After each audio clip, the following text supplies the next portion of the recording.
Huh? How are you? Good.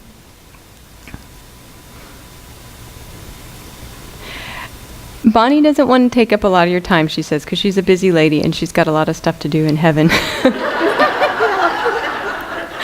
However, the reason that she makes you smile, and she was your favorite aunt, and her sole message in connecting is for you to go and find all your favorite things and bring them back into your life.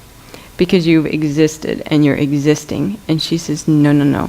Find your favorite things and live. And she wants to water you like a flower and spring you back to life.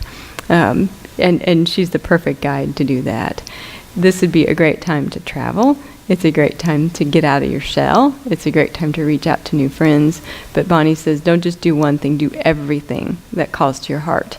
And then you're going to feel such a renewed sense of good and passion and enthusiasm. It'll just carry you through for years to come. She just says, do it. Because, you have such clarity and you have such strength, and you forget that because you're trying to make sure everybody else is feeling okay with who they are, and you're trying to attend to everybody else, and you're trying to fix everybody else. And she says that's not going to fix you, but if you'll do what you love and you find your favorite things, then you'll find peace again. Coming up in October, there's a birthday or celebration, and she's talking about being part of the family, or she'll be around when you're celebrating, and she's recognizing that. And there's a father figure who's with you too. Have you lost your father? Yes. She passed the mic to your dad for a moment. Bonnie did. I told you she wasn't going to take up much of your time because she was busy. Your father says, please, he wants you to know he loves you. And he says, please forgive me if he wasn't always the best at communicating that kind of thing. But he loves you. And he's mentioning what Bonnie says. He says, you don't have to prove yourself. You don't have to redeem yourself. You don't have to save yourself by helping everybody else. He just wants you to know when you'll stop and love yourself, then you'll see everything's okay. There's a J name connected to your dad who's with him, as in a George. Well, that's G. James or... yeah, they're together.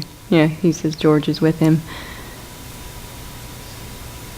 And there's a lady that has an R name like Irma or Rose, somebody who's with him too, who's older than him, who's in the spirit world. And she's there with Bonnie in their generation. You don't think of who it is. Your dad says, I love you. There's a thing with jacks too. I don't know if you remember him playing jacks and playing board games and things like that. He's remembering that. And around the age of 10 or 11, he's talking about the family having to uproot, or there being a lot of uprooting happening during that time when you're around that age. And he says that there were some changes that you had to try to find your own center, and that wasn't always easy. But he says he loves you, and he always trusts you, and he wants you to make things right for you.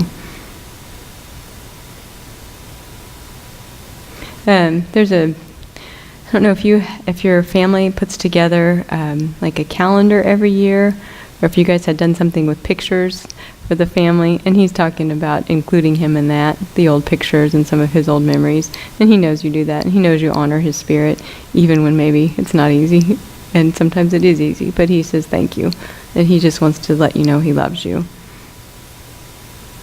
And he just keeps repeating, please tell her I love her, please tell her I love her. Sometimes things come out right, sometimes they don't come out quite so clear, but he's very clear about telling you that he loves you, and that in his eyes you're all right. You truly are. So between he and Bonnie now, I think you need to go celebrate and do something good for yourself, because that's what they want for you. And just know that you're free, and find your favorite things and then live. Thank you. There you go.